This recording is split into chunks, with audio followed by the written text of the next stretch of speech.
I think we'd all agree that making a lasting impression is a big important thing, isn't it? Particularly when you've been invited to an event that is wonderful, spectacular, and let's not forget, you are staying in a wonderful, gorgeous £5,000 a night suite in the very city that you claim to now call, well, home. That is, of course, if you rule out Nigeria and Colombia, and some say Malta too. But what's in...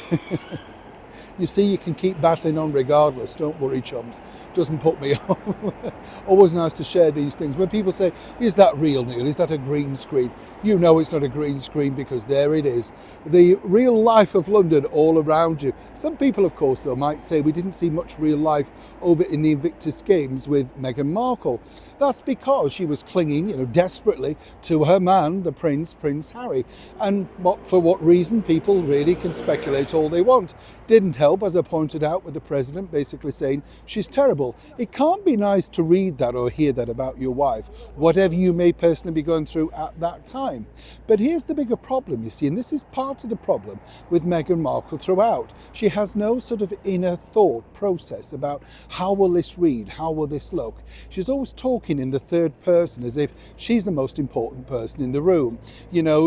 I told you when they offered her to go on the podcast for Suits, she reached out, but she didn't do anything because, no, it wasn't beneficial. And this is part and parcel, again, the reoccurring theme of Meghan's plight ever since, we got to know her as part of her moment in the royal family. But again, where it gets really convoluted is this, because some people say this truly was her very final insult to the wonderful people of the Invictus Games. Let me explain. Hi, nice to see you. Thank you so much as ever for taking the time out to join me today. Always nice to have your company. Now, what I find odd, I've got to be honest, chums, is this.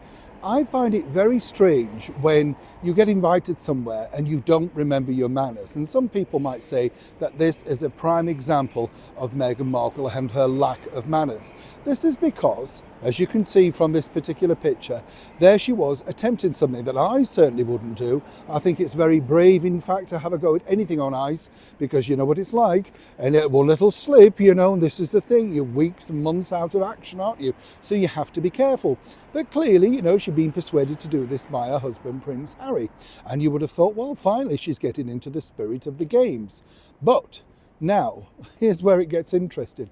Many people suggest this is a huge insult because this literally went on Meghan Markle's Instagram account. The one with over 1 million subscribers, followers, whatever you want to call them. Now, what's interesting here is she could have used the account over the last few days to, big up the certain events. Are you joining me for this? Have you got your tickets for that? All sorts of Invictus paraphernalia. The only thing she's put up so far from the Invictus Games are literally a piece about her husband, and then the dancing stuff, and this. And you think, no. You have been invited. You're supposed to be representing this. All the other contestants, all the other people have been, tweeting or Xing or whatever you call it now, and also pushing it themselves. She has a lot of power. That would have been picked up around the world.